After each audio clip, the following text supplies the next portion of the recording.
Welcome to BNEWS Weekly. I'm Phil Gallagher along with BNEWS Director Rich Hosford, Robert Paris and Chris Flaherty reporting, Peter Brown with the weather, Ian Casciola with Community Calendar, and Marge McDonald with Senior News. Thank you for joining us. As anyone can see by looking at the grass in their own front lawn, we're in the middle of a drought. But how bad is it and how long may it last? BNEWS Director Rich Hosford spoke with meteorologist Peter Brown to find out more. Let's have a look. Hello and welcome to our BNEWS Weather Center. I'm BNEWS Director Rich Hosford and I'm here with our meteorologist Peter Brown. We had him in today because as everyone knows, we are in the middle of a drought. You go outside, the grass is brown, there is a watering restriction in town, everything's completely dry. So even though we got a little bit of rain today, how is the current situation? Well, thank you for having me, Rich, and I'm glad that I'm here to help you talk about the drought. Well, thank you. And this first map that I'm going to actually direct your attention to, this is a picture of what the drought really looks like in Massachusetts right now for our area. And all of this orange color, this covers 67% of the state, and we're in severe drought, especially here in our area in Burlington and up into northeastern Massachusetts. This is almost on borderline with exceptional drought, so it's pretty serious at this point. And how does this compare, other years, other droughts that you've seen? Sure, absolutely. So when we look at a map at this, and I've been looking at some of the data, we're probably in our area, we're really 9 to 12 inches below normal for this time of the year. So we're running a very large deficit, that's for sure. And like I mentioned, we're taping on Wednesday. There's been some rain today. Any, look at the week or a couple weeks ahead that say that we might, be able to break this cycle? Well, I actually have some good news for you on that. It actually looks like going into probably, I want to say about the August 15th, 16th range, it looks like we have a chance of showers and thunderstorms with heavy rain almost every day. So hopefully that'll bring us some beneficial rain because we need it badly, that's for sure. And in any way, shape, or form at this point, anything's going to help. Great. Now, I know you got some other maps. Want to take a look at the next one? Yes, and, sure thing. Tell us what you can tell us. Absolutely. So the next graphic that's going to come up, this is actually a look at the normal percent of precipitation that we've had all over the country from basically the beginning of the summer up through the end of July. So if you look up here, just over my shoulder here in northeastern Massachusetts, we've only had about 25 to 35% of our normal rainfall for the summer. So that's quite dramatic when you see that. That's really on par almost with what's going on in Texas and some places in the West. So we're actually pretty close to getting into that red sort of. Yes, I would say if these kinds of dry conditions continue for a couple more weeks, we'll probably be very close to being in that red type of a zone. And all right, one more you have here? Yes, and the next map that I'm going to show you is going to show you a little bit about the longevity of the drought coming up. Okay. And basically what this is, again, over my shoulder, you can see this brown patch over our area here in Massachusetts and most of southern New England. That's basically a forecast from the Climate Prediction Center saying that the drought looks like it's going to last maybe several more months. It doesn't look like several more months. Several more months. There could be a little bit of leeway here and there. We could get some rainstorms in between, but basically overall, they're really predicting not really an entire makeup of our drought deficit, that's for sure, and it could continue as far as 6 months out. What kind of impact could that have? Agriculture or, Sure, absolutely. Well, when you get into these areas, we see these areas in green in some places down around the New York area. That looks like the forecast looks like the drought's going to persist a little bit, but conditions look like it's going to change a little bit, maybe to a wetter period. But anywhere like you see out west and here in southern New England, any of that brown says, well, it doesn't look like it's going to get that much better, and that's at the point where it's not really affecting agriculture just anymore. It's starting to affect the ecology, and of course, and that's something that's very serious. So it could be dangerous conditions. It could, and that's of course something that affects wildlife and feeding patterns. So I mean, animals that you may not have normally seen in your backyard could be coming in looking for any way that they can get a drink of water from one of your faucets outside or something like that. Wow. All right, well, I know you're going to be back later on for your weather report. I want to thank you for taking the time to sort of, go through and talk about this current drought. My pleasure. Thanks a lot for having me, Rich. All right, and back to you in the studio. The Department of Public Works had to respond to another water main break on Tuesday. The latest break, which follows two that occurred 2 weeks ago, was near the intersection of Wynn Street and Sears Street and left many residents in the area without water for the day.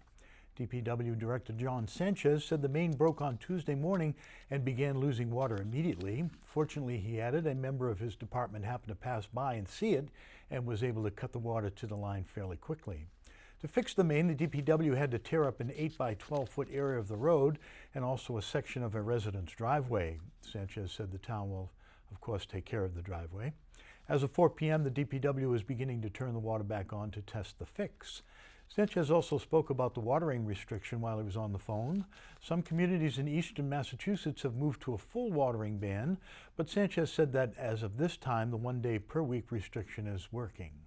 He said the majority of residents and businesses are complying with the water conservation plan, and thus the town is seeing a significant decline in water use. He added that if this continues, there is a good chance the town will be able to avoid going to a full watering ban. He also said the picture will be clearer by the end of the week, which is expected to be hotter, of course. The visitors to 3rd Avenue may do a double take when they see that for the first time a business has closed and been replaced already. Last week, Pop-Up Cafe moved into the site that was recently vacated by Paul Bakery. Pop-Up Cafe, a unique single-location venue, offers a mix of hot and cold drinks, including coffee, tea, and espressos, as well as smoothies, sodas, and naked juice. I'm not sure what naked juice is. On the food side, they have grab-and-go snacks, salads, breakfast items, and sandwiches. They also have sushi, soups, and desserts. The setup is similar to Paul's Bakery, with the same amount of seating. In related news, a new place to get a unique workout is opening in the 3rd Avenue development. Extend Barre will open at 62 2nd Avenue on Thursday, August 18th. So what is it? According to its website, Extend Barre is Pilates and dance amplified. It combines elements of dance, ballet, and Pilates to create an adrenaline-fueled workout that strengthens, lengthens, and tones the body. Perhaps I could get taller. Each class features an energetic combination of movements that enhance flexibility, improve balance, and challenge the core, their website states. Extend Barre will offer a variety of class types to help clients meet their fitness goals. The town common was full of people this past Saturday as families came out to enjoy Celebrate Burlington 2016. We here at BCAT were there with our hosts Robert Paris and Peter Brown, and Robert has this report. Music, games, food, and fun all at one place. Celebrate Burlington. On Saturday, August 6th, the Burlington Recreation Department hosted their annual event, Celebrate Burlington, on the town common. There were lots of fun things to do this year at Celebrate Burlington, including pony rides, a trackless train, a wrecking ball, bouncy houses, restaurants, and much more. A popular vendor that was worth looking at was Cupcake City. John, who is running the van, tells a little bit more on the company and how many years he has been serving cupcakes to the town of Burlington. We have a store in Reading at 137 Main Street. Been there for about 5 years, open every day but Monday, offering gourmet cupcakes, usually 12 to 15 different flavors every day. All baked fresh in the house, and we can customize orders, deliveries, special events, weddings, birthdays, whatever you need. We've been here, I think it's our 4th or 5th year since we've been at this event. It's a great event. We do a lot of events like this where the truck goes into Boston every week, Monday through Thursday, and then we do events like this on the weekends, town days. We have the Reading Town Fair coming up, do all sorts of things. You'll see the truck all around the city. Families and children were enjoying themselves, as this attraction usually attracts everyone. The dunk tank. Kids just getting up in line, dunking them. It's a little fun. Give the kids something to do. First year. Yep. Yeah, it's fun. I came last year just for fun, and now I've got a job at the rec, so now I'm working it. Brendan Egan, director of the Recreation Department, tells BNEWS meteorologist Peter Brown how Celebrate Burlington 2016 came about and how the day turned out. Well, this is not all my doing. Kelly Lehman, our program coordinator, starts in December, early January planning this, and this day is culmination of all of her efforts and the staff's.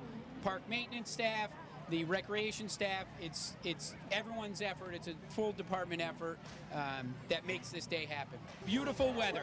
That's been the highlight so far. Beautiful weather, great vendors, great nonprofits, great food trucks, great sponsors, everything. It's awesome. And really, again, Kelly Lehman put this all together with the staff and does an awesome job with it.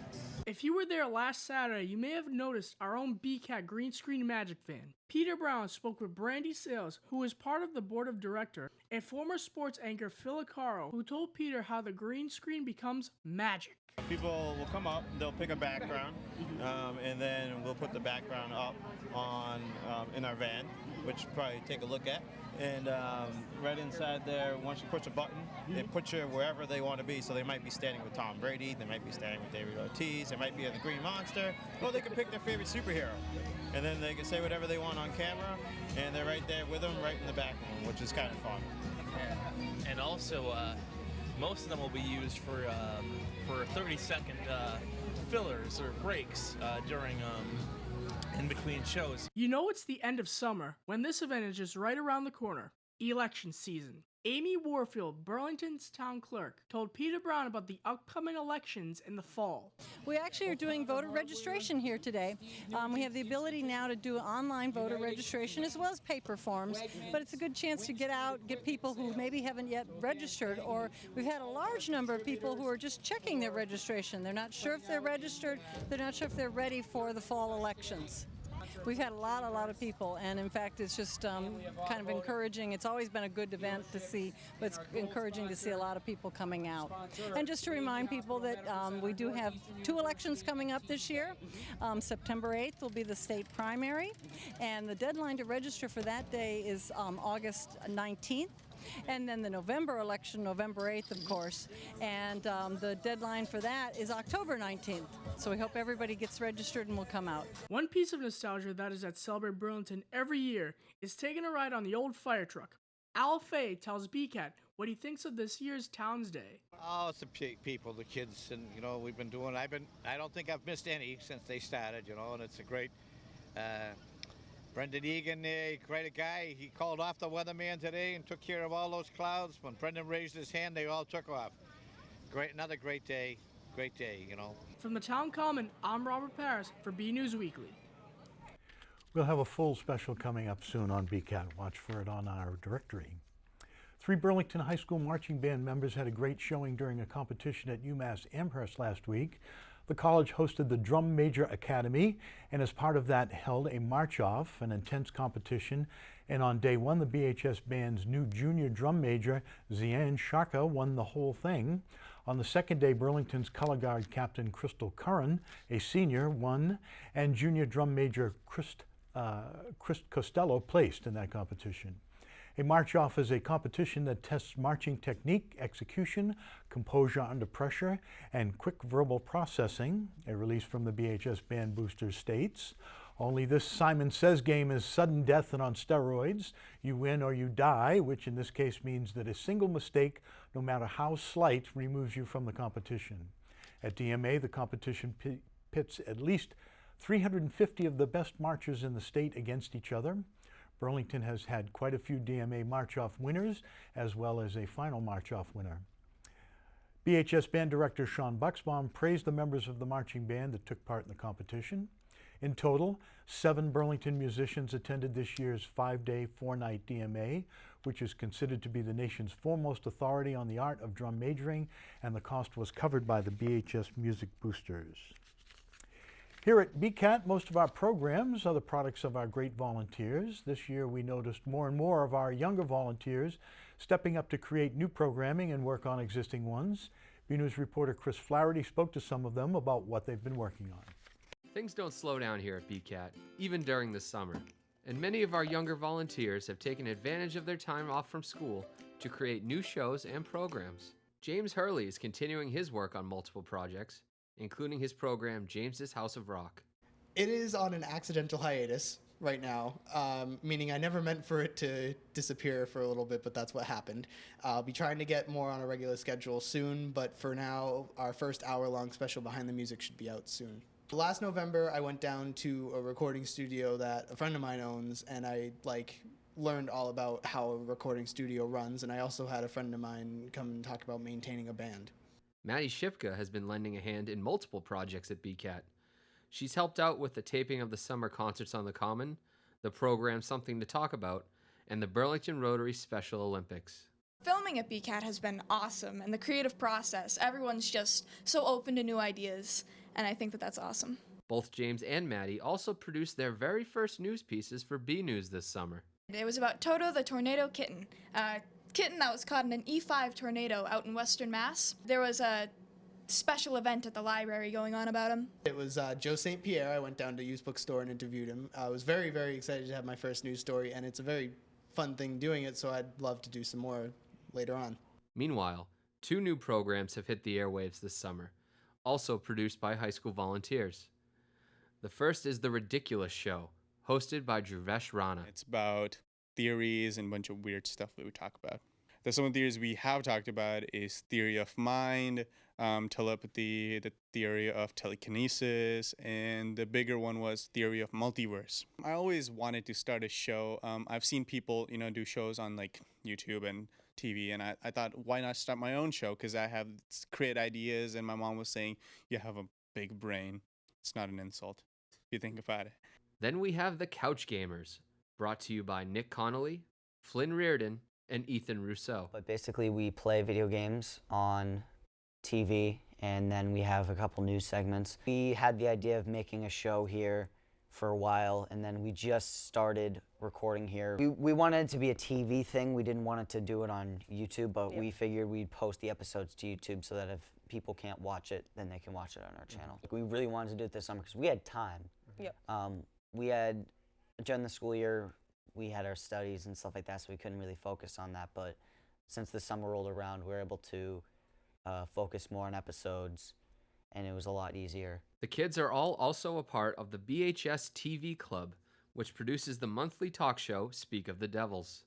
This summer, they're producing 2 special summer episodes, one airing on BCAT now, and the second later this month, featuring interviews, movie reviews, musical performances, and a new short called The Back to School Bounty Hunter. We're just continuing the Speak of Devils in the summer because we don't want to pretty much stop, broadcasting Speak of Devils because it's so much fun to film, and it's so much fun to just, edit and all that kind of stuff. When asked about their experiences at BCAT, the kids had this to say. The community is just fantastic. The employees at BCAT are very, very helpful and very understanding of things, and then there's a whole group of high schoolers similar to myself that are willing to pretty much help you out with anything. It's a lot of fun. It's a great group and it's fun. Keep up the good work, kids. Until next time, this is Chris Flaherty for BNEWS Weekly. Class is in session. Frequently our director here at BNEWS Weekly.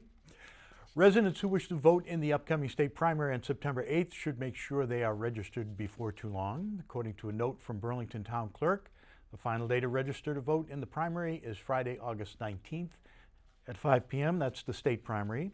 Eligible residents may register in the Town Clerk's office and Town Hall via the mail or online.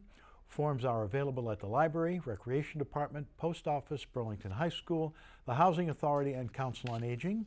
Mail-in forms must be postmarked by August 19th. Online registration must also be done by the 19th. If you are not sure if you are already registered to vote in Burlington, you may go on our website and enter your name and date of birth to verify your voting status and precinct. Go to www.burlington.org and click on Check My Voter Registration link on the left side of the home page. We now go back to Peter Brown for this week's forecast. We'll also check out the community calendar with Ian Casciola to see what's happening in and around Burlington.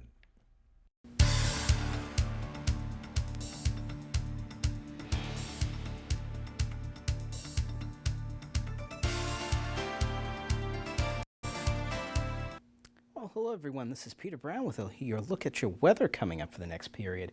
And I know you can't believe it, the past day or so, we actually had rain falling from the sky, so that's something really exciting. But unfortunately, to start off our next period, look at these temperatures. We're going to see temperatures in the mid-90s probably on Thursday, probably record high temperatures. That's probably a pretty safe bet. And if you're out at night, look at the temperatures at night, only getting into the mid-70s. So it's going to be hazy, hot, and humid coming up these first few days of the period, that's for sure. As we move ahead, though, I'm going to show you a little bit about what's going to be happening with our weather for the next week or so. And this is something that's really, I think, going to be music to your ears everywhere around Burlington especially. We're going to have, starting this weekend, a front that's going to be kind of sagging southward from Canada. And it looks like it's going to stall over our area. Now, this front could actually stall a little bit further south of us or a little bit further north. That'll really have an effect on our temperatures. But the big news is, it looks like it's going to bring the chance of some fairly decent rain for our area. Yes, that's not, you're not hearing that in error. That is actually something that we think is going to happen. Some decent rain to maybe put a little bit of a dent in our drought, that's for sure. So I know everybody loves the summertime, but it's going to be great to actually not see the sun for a couple of days. It's going to be very nice. And as we move ahead, I'm going to show you a little bit about what the precipitation outlook looks like for the next week. And look at this. We haven't seen this much green in our area in a long time. It looks like the Climate Prediction Center is forecasting us to have a very well above average precipitation week for the next week or so. Hopefully that verifies. I'm keeping my fingers crossed at this point. It looks very promising for us that we're going to get a good slug of rain coming in here. And that's definitely what we need. We need as much of it as we can get right now. And as we move ahead, I'm going to show you a little bit about our 7-day forecast, and you're going to see all of that reflected in our forecast. Look at this starting off, though, Thursday. Temperatures in the mid-90s. And look at this on Friday. I want you to pay attention to the overnight lows going to start our period. Lows overnight are going to be in perhaps the mid to upper 70s. So that's just giving you a feel of how humid it's going to be around here. However, that humidity is most likely going to bring the chance, though, to set us up for showers and thunderstorms with some moderate to heavy rain, basically from Friday all the way through to the end of the next period. Temperature is going to be a little bit cooler than normal to start off the period, but then again, up around the mid-80s as we get to the end of the week. And again, chance of rain almost every day. So I know you don't like to lose a weekend in the summer, because I know summer is actually coming to a close very soon, but we do need the rain. So I hope you can get out there, and hopefully we can make some headway on those nice gardens of yours out there. And enjoy the weekend and have a great week ahead.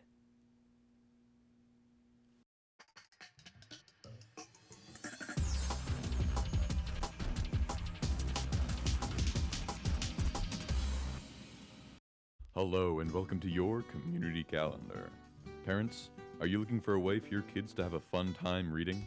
On Tuesday, August 16th at 10:30 a.m., the Barnes & Noble in Burlington is having a story time event featuring the book Bear's Big Breakfast by Len Rowe Reed. In the book, Bear wakes up hungry, but what will he eat?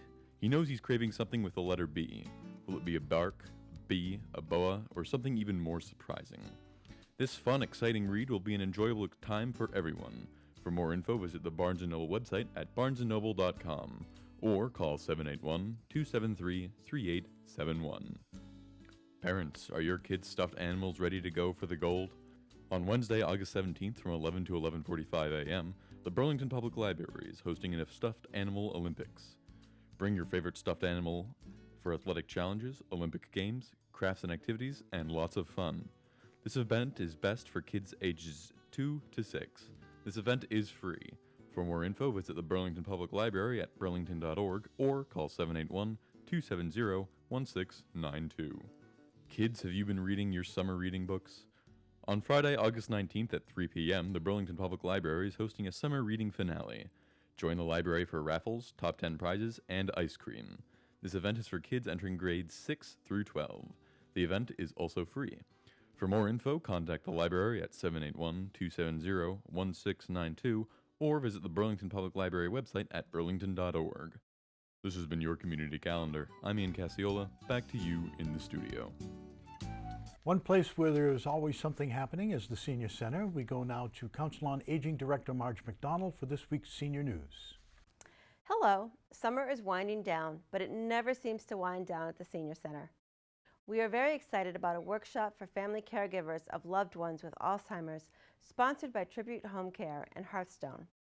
Backed by 20 years of research and field-tested extensively, the I'm Still Here approach is taught and utilized in state-of-the-art memory care programs, both in the United States and throughout the world. Caregivers will learn how to use Hearthstone's time-tested methods to reduce repetitive question asking, reduce resistance to bathing, dining out, successful communication techniques, making your home dementia-friendly, activities you can do with your loved one, maintaining relationships with family members and friends, and creating memory cues that can help maintain independence. The training is free for people caring for their loved one at home. Lunch will be served during this 4-hour training that runs from 10 a.m. to 2 p.m. Seating is limited, so please call 781-270-1950 to RSVP. The walking group will continue to meet down at the high school at 8 a.m. This will change after Labor Day, when we will go back to our regular time of 9 a.m. On Monday, August 15th, the Life After Loss group will meet at 1 p.m. Thank you to Atria, who is our August Wednesday night supper donor. Middlesex Community College is looking for 2 part-time instructors. 1 for Spanish language courses, and 1 for English as a second language courses.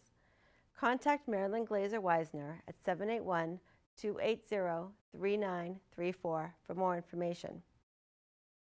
Care 1 will be here on Wednesday, August 24th at 1:30 with Karen Halloran for Name That Tune and hot dogs.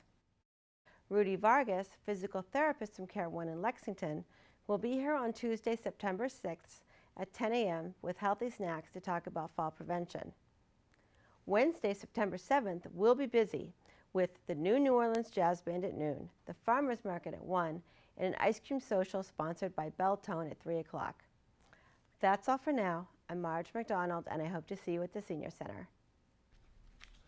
Finally, this week, we'd like to offer our congratulations to the USA Women's Gymnastic Team, which includes local Allie Raisman, on winning the gold in the team competition. Raisman trains here in Burlington, and after winning 2 gold medals and 1 bronze in the London Games in 2012, she returned home a champion. She came to meet local fans, and if she does that again, we'll be sure to be there to cover the event. Great work to the team and all of our athletes competing in Rio.